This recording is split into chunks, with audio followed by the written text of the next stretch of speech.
India ने England को हरा के T20 वर्ल्ड कप 2026 के फाइनल के लिए क्वालिफाई कर लिया है। जितने भी लोग इंडिया से या इंडिया से बाहर ये वीडियो देख रहे हैं, मैं आपको मुबारकबाद देता हूं। आपकी टीम बहुत अच्छी क्रिकेट खेल रही है। फाइनल अहमदाबाद में इंडिया खेलेगी न्यूजीलैंड के अगेंस्ट। अब अहमदाबाद का वेन्यू बात की जाती है कि इंडिया के लिए कोई बहुत ज्यादा फेवरेट नहीं है, लेकिन अब मौका है संडे को हिस्ट्री बदलने का और अहमदाबाद को अपने लिए एक लकी वेन्यू बनाने का। इस मैच में अगर इंडिया जीता है, एंड बाय द वे सिर्फ 7 रन से इंडिया ये गेम जीता है, मुंबई में चेज हो जाता है। हमने आईपीएल में भी देखा, हम ओवरऑल T20 क्रिकेट में देखते हैं। It is a beautiful wicket to bat on. ठीक है, थोड़ी सी ड्यू आती है, लेकिन वानखेड़े में चेज होता है। 253 मतलब 250 कह लो, 250 ही है। 250 जब इंडिया ने बोर्ड में लगाया तो मिड इनिंग्स में मैं 100% श्योर था कि ये गेम इंग्लैंड ने नहीं जीतनी, लेकिन 7 रन से इंडिया का ये गेम जीतना, मैं यहां पे अप्रिशिएट करना चाहता हूं जैकब बेथल को। मैं यहां पे अप्रिशिएट करना चाहता हूं इंग्लैंड को। 500 से ज्यादा रन्स हमने आज देखे हैं वानखेड़े में। MS धोनी बैठे हुए थे, मैच देख रहे थे वानखेड़े में। उनकी बात मैं यहां पे मेंशन करूंगा, I am here for the entertainment. हमें आज छक्के चौके गेम वहां पे जा रही है, फिर गेम इंग्लैंड के पास वापस आ रही है, फिर इंडिया के पास जा रही है। अगर मैंने आज के मैच में ना, अगर मैंने किसी को मैन ऑफ द मैच देना है, अच्छा अभी अभी मैच खत्म हुआ है, सो मैं फौरन से वीडियो बना रहा हूं। मुझे नहीं पता कि इस time man of the match ये किसको देंगे, शायद संजू सैमसन को देंगे, 89 उन्होंने किए। लेकिन मैं अगर अपना मैन ऑफ द मैच कोई चूज करूंगा ना, it has to be Bumrah, क्योंकि आज दोबारा जसप्रीत बुमराह ने अपने 2 ओवर्स आखिर वाले, तीसरा और चौथा ओवर जब उन्होंने किया, पूरी गेम उन्होंने टर्न करके रख दी है। क्योंकि सैम करन का तो आज दिन नहीं था, उनके बल्ले से हिट्टे नहीं लग रही थी। जैकब बेथल कोशिश करने के बारे में भी नहीं सोच रहे थे अगेंस्ट जसप्रीत बुमराह। अब बुमराह यॉर्कर पे यॉर्कर कर रहा है, यॉर्कर पे यॉर्कर कर रहा है, और उस यॉर्कर के चक्कर में उससे फुल टॉस भी हो रही हैं, और उस फुल टॉस को भी टारगेट नहीं कर पा रहा जैकब बेथल। ये अर्न किया है जसप्रीत बुमराह ने कि आप उसके अगेंस्ट चार्ज करने का नहीं सोचते, आपके जहन में ख्याल ही नहीं आता। मुझे बारबाडोस की याद आ गई, 2024 का T20 वर्ल्ड कप फाइनल। वहां पे रोहित शर्मा थोड़ा अर्ली ले आए थे जसप्रीत बुमराह को, और आज वही चीज रिपीट की सूर्या कुमार यादव ने। आप T20 वर्ल्ड कप के दौरान मेरे मुंह से एक बात बहुत ज्यादा सुनते हैं, बहुत ज्यादा बार मैंने ये पॉइंट हाईलाइट किया, क्योंकि बाकी टीमों के कप्तानों ने बहुत गलतियां की हैं। आप अपने बेस्ट बॉलर को इंतजार नहीं करवाते। कल साउथ अफ्रीका ने भी यही गलती की। महाराज उनका वाहिद चांस था जो फिन एलन को अर्ली ऑन आउट कर सकता था, उसको पावर प्ले के बाद लाए। बड़े कप्तानों ने ऐसी गलतियां की हैं कि बेस्ट ऑप्शन आखिर वाले ओवर्स के लिए बचा के रखते हैं। तो सूर्या ने वो गलती नहीं की, उसने ऊपर ही करवा दिए कि भाई अगर यहां पे 2 ओवर ये निकाल गया ना, तो आखिर में शायद एक आधा मैं दुबे को दे दूं। और हमने देखा कि दुबे ने आखिर में ओवर निकाल तो दिया, बट यार दुबे को 22 रन पड़ गए हैं। हम इस मैच की लाइव स्ट्रीम कर रहे थे और इंडियंस भी यही कमेंट कर रहे थे कि this is not a perfect game. मतलब ये टूर्नामेंट में पहली दफा नहीं है कि इंडिया को इतनी मार पड़ रही है। अब अगेन मेरा तरीकाकार थोड़ा सा डिफरेंट है। जब मैं पाकिस्तान क्रिकेट टीम के मैच को भी ब्रेक डाउन करता हूं, मैं पॉजिटिव भी गिनवाता हूं, और जिस दिन हम जीतते हैं उस दिन मैं नेगेटिव्स तो लाजमी गिनवाता हूं, ताकि वो बात होती है ना कि जब आप जीतते हो तो बुरी चीजें छुप जाती हैं। अपना ऐसा कोई सीन नहीं है। अगर टूर्नामेंट से पहले कोई मुझे कहता कि वरुण चक्रवर्ती को टूर्नामेंट में इतनी मार पड़ेगी, तो मैं कहता नहीं यार ये कैसे पॉसिबल है, बिकॉज मिस्ट्री स्पिनर है और पहले भी हमने देखा इनको मार पड़ी है। और आज जिस तरह उनको जैकब बेथल ने चार्ज किया, मतलब 3 बॉलों पे 3 छक्के। हम तो यहां मेंटली रेडी थे कि यार इसको शायद चौथा भी पड़ सकता है, और वो युवराज सिंह का जो ब्रॉड वाला सारा सीन था वो शायद जैकब बैथल ने बदला पूरा करना था। ये बातें होना शुरू हो गई थी। तो वरुण चक्रवर्ती को इस तरह मार पड़ना, दुबे का आखिरी ओवर में 22 दे देना, इंडियन टीम फाइनल में है। लेकिन आप एज एन इंडियन फैन मेरी बात से एग्री करोगे कि अभी भी इंडियन टीम ने अपनी एक परफेक्ट गेम इस वर्ल्ड कप में नहीं खेली।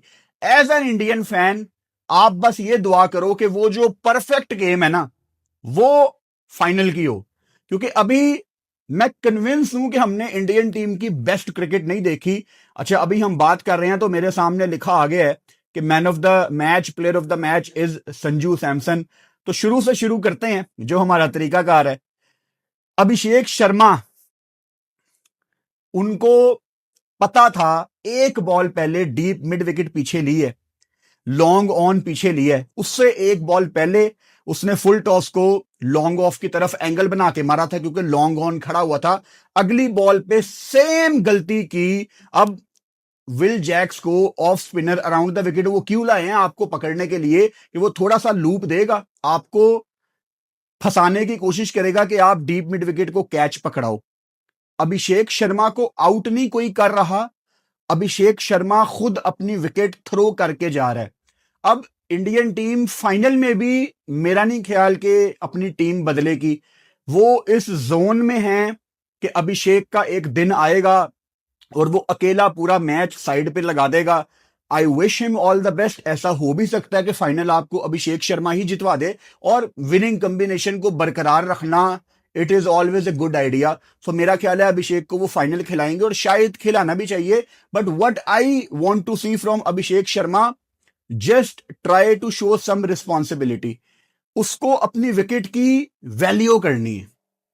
ये गलती ईशान किशन करता होता था अर्ली डेज में। आपको याद है मुंबई इंडियंस की तरफ से जब ईशान किशन खेलता था वो बड़े कैजुअल तरीके से अपनी विकेट थ्रो करके चला जाता था। फिर महिला जयवर्धना ने बहुत काम किया मुंबई इंडियंस में ईशान किशन के साथ। उसको बच्चा था ऑब्वियसली, तो बच्चों की तरह समझाया कि विकेट की वैल्यू करनी है। सो अभिषेक को ठीक है, वी ऑल नो कि he is a destructive batter, वो डोमिनेट करना पसंद करता है, लेकिन क्रिकेट में मैचअप कभी कभी तगड़ा पड़ जाता है। हमने पूरे टूर्नामेंट में देखा कि off spinner around the wicket आके खब्बों को आउट कर रहा है पूरे टूर्नामेंट में। मतलब ये मैचअप खब्बों के हक में नहीं जा रहा, और अभिषेक फंसा हुआ है। अभिषेक ने जिम्बाब्वे के अगेंस्ट 50 किया। मेरी उस दिन की वीडियो निकाल के देख लो। मैंने आपको कहा था कि अभिषेक इस 50 के बाद भी अपने आप से खुश नहीं होगा, क्योंकि उसको पसंद है डोमिनेट करना। भाई उसका मेंटोर युवराज सिंह है। वो विद ऑल ड्यू रिस्पेक्ट छोटी टीम को मार के खुश नहीं होता। उसका मेंटोर भी छोटी टीम के खिलाफ तो खेलना ही नहीं चाहता, वो बिग बॉयज के साथ बड़ा हुआ है उसका मेंटोर, और उसको मजा भी बिग बॉयज के अगेंस्ट ही आता है। तो अभिषेक का भी माइंडसेट ये है कि भाई बड़ी टीमों को मैंने नहीं छोड़ना। तो जिम्बाब्वे के अगेंस्ट भी मैंने यही कहा था कि आई डोंट नो कि मुझे ये कहना चाहिए कि नहीं कि Abhishek Sharma is back in form, और वो चीज उसके बाद हमने देखी। अभिषेक शर्मा आपको उस तरह का स्टार्ट नहीं प्रोवाइड कर पा रहा, और अगेन अपनी विकेट खुद थ्रो करके जा रहा है। अच्छा, 1 डाउन ईशान किशन आ रहे हैं क्योंकि संजू सैमसन अब ओपन कर रहे हैं, और आज दोबारा Sanju Samson player of the match है। पहले कलकत्ता में 97 नॉट आउट और आज 89 रन की बारी। मैंने कलकत्ता में भी कहा था, मैं अब भी दोबारा कह रहा हूं कि ये दोनों नॉक्स 100 से बड़ी हैं। आप ये मान लो कि कलकत्ता में भी 100 किया संजू ने, और आज मुंबई में भी 100 किया। एक विकेट गिरने के बाद डोमिनेट करते रहना, आई विश ये चीज कभी पाकिस्तान की क्रिकेट टीम में आ जाए, क्योंकि हमारे यहां पे जब विकेट गिरती है यहां शेल में हमारे प्लेयर्स चले जाते हैं, और ये चीज हमारे यंगस्टर ही इंप्रूवमेंट की तरफ ला सकते हैं। बट चलो ये तो एक टोटल सेपरेट टॉपिक है। ईशान किशन ने भी आके जो कैमियो खेला 18 बॉलों पे 39, मतलब एक विकेट गिरी हुई है। इस इंडियन टीम की एक अच्छी चीज ये है कि ये विकेट गिरने के बाद रिकवरी मोड में नहीं जाते, वो रिलीज शॉट मारते हैं। हम यहां पे बाकी टीमों को इंक्लूडिंग पाकिस्तान देखते हैं कि वो चौथी पांचवी बॉल एक ऑप्शन कंसीडर करते हैं रिलीज शॉट के लिए, प्रेशर उतारने के लिए।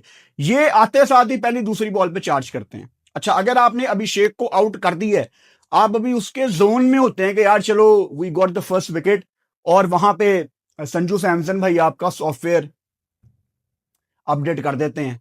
एक तो इंग्लैंड की टीम में जोफ्रा आर्चर भी है, वो पता नहीं टूर्नामेंट में कैसे उसने थोड़ी बेहतर बॉलिंग करना शुरू कर दी थी। जोफ्रा आर्चर के बारे में तो मैं शुरू से कह रहा हूं, उसके 4 ओवर में 40 रन पक्के होते हैं, उसके ऊपर बोनस है। तो वो आ गया ना अपनी ओरिजिनल फॉर्म में, और ओरिजिनल फॉर्म में आया भी कब है, जब उसके स्पेल की सबसे ज्यादा जरूरत थी। 4 ओवर्स में 61 रन, कहां कहां उसको छक्के नहीं पड़े। अब आप मेरे से डिसएग्री भी कर सकते हैं, एग्री भी कर सकते हैं, आपकी मर्जी है भाई। जोफ्रा आर्चर बॉल करता है 150 किलोमीटर पर आवर पे।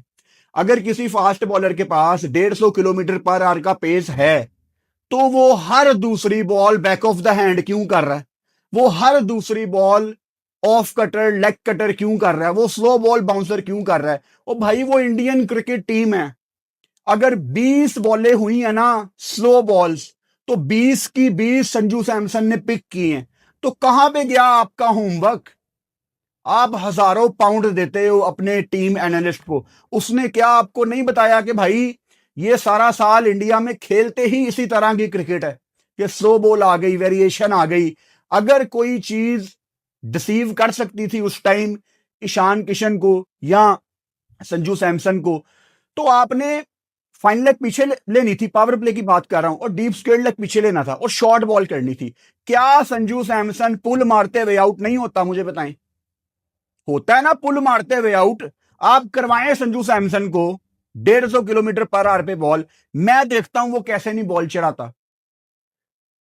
बेसिक चीजें मिस थी इंग्लैंड की तरफ से, और बॉलिंग चेंजेस मेरी समझ में नहीं आए। आज एक बड़ा अजीब चेंज किया इंग्लैंड की टीम ने।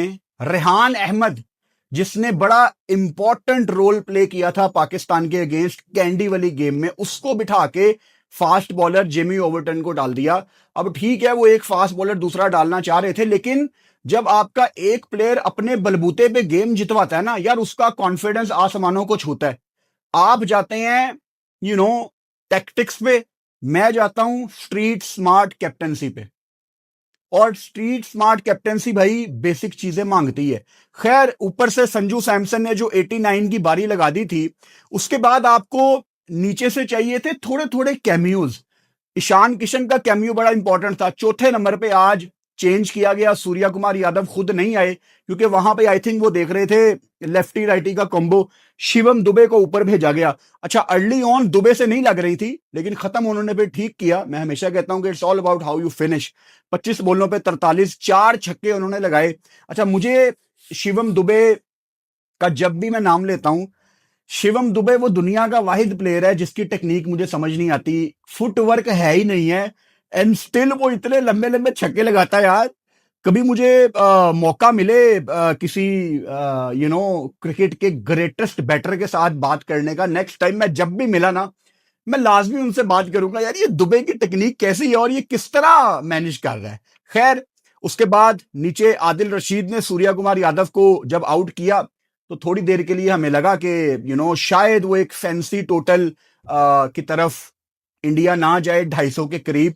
एक तो सूर्या कदमों का इस्तेमाल करके स्वीप कमिट कर रहे थे, थोड़ा सा वो डेंजरस शॉट हो जाता है, specially against a bowler like Adil Rashid. हालांकि आदिल का कोई बहुत ज्यादा आज बॉल स्पिन नहीं हुआ, मेरा ख्याल है एक आधा भी बॉल स्पिन नहीं हुआ, लेकिन आप आदिल के अगेंस्ट थोड़ा सा ना मोहतात होकर खेलते हो कि वो उनका सबसे एक्सपीरियंस स्पिनर है।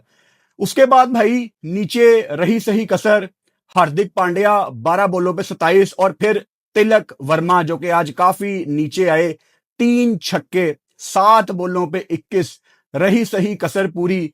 वो जिम्बाब्वे के अगेंस्ट कितना किया था इंडिया ने? 256 किया था ना, 256 किया था मेरे ख्याल से, 256 या 254, मेरा ख्याल है 256 किया था। और T20 वर्ल्ड कप की हाईएस्ट, T20 वर्ल्ड कप का जो हाईएस्ट स्कोर है वो अभी भी श्रीलंका का ही है, 260 उन्होंने कीनिया के अगेंस्ट किया था 2007 के टी20 वर्ल्ड कप में 260, और फिर वेस्ट इंडीज ने भी 255 किया, तो काफी क्लोज आके ये रिकॉर्ड रह गया। अच्छा, इंग्लैंड की बॉलिंग ऑब्वियसली बहुत ही माठी थी यार, और आज लियम डॉसन को भी अर्ली ऑन लाया जाता है, आज उनको भी नहीं लाया गया। इंग्लैंड अपनी बेसिक से थोड़ा हटती हुई आपको नजर आई। अच्छा, मैं बिल्कुल आपको ईमानदारी से बताऊंगा, जब हम मिड इनिंग्स में थे तो मैं इंग्लैंड को 2% भी चांस देने के लिए रेडी नहीं था, लेकिन ऊपर से अगर आपने जॉस बटलर को आउट कर दिया, जो कि अब कोई बहुत बड़ी विकेट नहीं है, एक तो जॉस बटलर को चाहिए भाई अब चला जाए, क्योंकि दुख होता है देख के, तकलीफ होती है। हमने जॉस बटलर को कितना डोमिनेट करते हुए देखा है, बहुत तकलीफ होती है जॉस बटलर को देखते हुए कि वो शॉट लगाना चाह रहा है और उससे शॉटें नहीं लगती। तो जॉस बटलर आपने ऊपर से आउट कर दिया है, और हैरी ब्रुक आपने आउट कर दिया है, एंड यू आर चेजिंग 250। आपका कोई चांस नहीं है, आपका कोई मौका नहीं है। लेकिन एक चीज इंग्लैंड ने गेम के शुरू में बड़ी अच्छी की, जो रिक्वायर्ड रन रेट था वो 13 साढ़े 13 के दरमियान था, उन्होंने उसको मेंटेन करना शुरू कर दिया था, और 13-14 ओवर्स तक वो 15 पे नहीं गया। यानी मैं लाइव में बैठा हुआ था, हम यही बात कर रहे थे कि आप 250 को जेन से निकाल दो, आप सिर्फ ये सोचो कि हमने हर ओवर में 13-14 करना है, और वही एग्जैक्टली होना शुरू हो गया। मतलब पिन ड्रॉप साइलेंस आपको वानखेड़े में सुनने को मिल रहा था, क्योंकि रिक्वायर्ड रन रेट को मेंटेन कर रही थी इंग्लैंड की टीम। और जितनी अच्छी गेम हमें दिखी है आज, स्पेशली जिस तरह का आज खेल पेश किया है जैकब बेथल ने, हम रेडी थे एक और ग्लेन मैक्सवेल टाइप नॉक देखने के लिए। ये एक ऐसी अपॉर्चुनिटी थी जैकब बेथल के पास, जो हमेशा डिस्कस किया जाता, हमेशा बात की जाती। ये जिंदगी में ना आपको एक आधी दफा ऐसी अपॉर्चुनिटी मिलती है, लेकिन क्या हम जैकब बेथल को ब्लेम कर सकते हैं? नहीं भाई, वो तो बेचारा 105 पूरी एफर्ट करके बैठा हुआ था, उसको चाहिए थी नीचे से किसी की सपोर्ट। स्पेशली वो जो सैम करन गंदी बारी खेल गया ना, मतलब 14 बॉलों पे 18, उस टाइम उस कॉन्टेक्स्ट के लिहाज से ये इनिंग्स बहुत ज्यादा चुभ रही है। हालांकि विल जैक्स भी ऑब्वियसली 20 बॉलों पे 35 करके इंग्लैंड को गेम में लेके आया वापस, लेकिन सैम करन जो डैमेज कर गया ना, मैं सैम करन को बहुत ज्यादा हाई रेट करता हूं, और करना भी चाहिए, बिकॉज दुनिया भर में वो T20 लीग्स खेलते हैं। मैं तो इनको फ्यूचर का डीजे ब्रावो कहता हूं। लेकिन आज वो अपॉर्चुनिटी थी जहां पे अपने सारे एक्सपीरियंस का निचोड़ दिखाना था सैम करन ने, और आज उन्होंने फंबल किया है।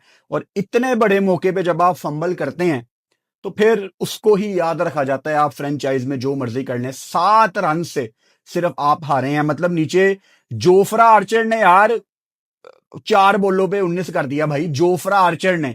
अब सोचें अगर ऊपर से हैरी ब्रुक की बारी लगी होती, या सैम करन कोई ऐसी वैसी हरकत ना करके गया होता, एक मुनासिब एक डिसेंट बारी खेल के गया होता, तो ये इंग्लैंड आज वो कर जाती जो एक अनबिलीवेबल सीन होते भाई वानखेड़े मुंबई में। इंडियन टीम की बॉलिंग पे आ जाता हूं, very disappointing once again. Again मैं दोबारा आपको बता रहा हूं कि ये इंडिया की बेस्ट क्रिकेट नहीं है। करते कराते वो फिर भी फाइनल में आ गए हैं। अब क्यों फाइनल में आए हैं कि इस टूर्नामेंट में इंडिया के टक्कर की एक ही टीम थी। मैं साउथ अफ्रीका की बात नहीं कर रहा, मैं ऑस्ट्रेलिया की बात कर रहा हूं। ऑस्ट्रेलिया आई नहीं आगे। साउथ अफ्रीका ने एक मैच ठीक है हरा दिया, लेकिन वो फंबल करते होते हैं आखिरी मौके पे, तो उनको मैं इस स्टेज पे इतनी कोई वैल्यू नहीं दे रहा था। खैर बाहर हो गए हैं साउथ अफ्रीकन। अब वो आगे आ जाते हैं ना इंडिया के, तो इंडिया ने उनको साइड पे कर देना था। इस टाइम एक ही टीम थी जो इंडिया को रोक सकती थी, वो ऑस्ट्रेलिया की टीम थी। और इंडिया की अच्छी किस्मत कह लें या आप इसको कुछ भी कह लें, उससे कोई फर्क नहीं पड़ता, ऑस्ट्रेलिया टूर्नामेंट में अब नहीं है। तो इंडिया फाइनल खेलेगी न्यूजीलैंड के अगेंस्ट, और न्यूजीलैंड ने हमें कलकत्ता में टोटल सरप्राइज किया। हमें नहीं पता कि फाइनल किसने जीतना है, लेकिन सवाल यह है कि क्या India final as favourite start करेगी? इसका जवाब है हां। अहमदाबाद को कहा जाता है कि ये इंडिया के लिए कोई एक अच्छा वेन्यू साबित नहीं हुआ, जो कि ठीक भी है, लेकिन अब एक मौका है इंडिया के पास कि वो इस चीज को चेंज करें। भाई आगे चैंपियंस ट्रॉफी इंडिया में है, 2031 का ओडीआई वर्ल्ड कप इंडिया और बांग्लादेश में है। दोनों टूर्नामेंट्स के फाइनल अहमदाबाद में होंगे। अभी अनाउंस नहीं हुआ, लेकिन ऑब्वियसली अहमदाबाद में ही रखेंगे। उस स्टेडियम को बनाया ही फाइनल्स के लिए गया है। तो इंडिया को कुछ भी करके फाइनल जीतना है। अगर इंडिया ये फाइनल नहीं जीतती तो बीसीसीआई के ऊपर बड़ा प्रेशर आना है, लोगों का बड़ा प्रेशर आना है कि आगे कभी भी किसी टूर्नामेंट का फाइनल अहमदाबाद में नहीं रखना। अच्छा, अभी इंडिया ने बॉलिंग बहुत ज्यादा गंदी की है। अर्शदीप सिंह अच्छी बॉलिंग करे तो बहुत अच्छी बॉलिंग करता है, गंदी बॉलिंग करे तो बहुत गंदी बॉलिंग करता है। दरमियान में अच्छे यॉर्कर आते हैं, लेकिन फिर वाइड पे वाइड शुरू कर देता है, बाउंड्रीज खाना शुरू कर देता है। वरुण चक्रवर्ती पे बहुत बड़ा सवालिया निशान है। Akshar Patel was decent tonight. Pandya was exceptional, specially उसने जो सेकंड लास्ट ओवर किया, बड़ा अच्छा ओवर था। जितने भी इंडिया में लोग क्रिकेट पे बात करते हैं, आई होप कि उन्होंने आज इंडिया की गलतियां आइडेंटिफाई की हों, क्योंकि अगर इंडिया आज का गेम हार जाती तो आप देखते कि इंडियन मीडिया सिर्फ गलतियां निकाल रहा होता। ये आपको हाईलाइट किया जा रहा होता कि फलां क्रिकेटर की गर्लफ्रेंड क्यों उसके साथ घूम रही है, यहां तक बातें आती। आप जानते हो इंडियन मीडिया को। तो आज अगर इंडिया जीती है, आई होप कि कोई ये एडमिट करे कि इंडियन टीम में बहुत ज्यादा लूप होल्स हैं। इंडियन टीम आज भी अपनी बेस्ट गेम नहीं खेल के गई। चाहे यार वानखेड़े में चेज होता है, सारी बातें साइड पे रख दो यार। आप 246 खा गए हो यार, ये बहुत बड़ा क्वेश्चन मार्क है, और ये पहली दफा नहीं है टूर्नामेंट में आपको मार पड़ी है। तो आई होप के आप जीत के बावजूद इसको आइडेंटिफाई करो। खैर, जीत जीत होती है। इंडिया में तमाम लोगों को बहुत ज्यादा मुबारकबाद। अब मैं थोड़ी सी बात कर लेता हूं अपने पाकिस्तान के सब्सक्राइबर्स से। पाकिस्तान ने बांग्लादेश का स्क्वाड अनाउंस किया हुआ है, उसके ऊपर मैंने एक ब्रेकिंग वीडियो बनाई थी, ब्रेकिंग न्यूज वाली वीडियो, जब स्क्वाड अनाउंस हुआ था कल, क्योंकि सेमीफाइनल पहला शुरू होने में आधा पौना घंटा था, फौरन से मैंने वीडियो की थी। इन डेप्थ एनालिसिस का मुझे टाइम नहीं मिला क्योंकि आज भी सेमीफाइनल था। अब कल जुमा है, कल कोई मैच नहीं है।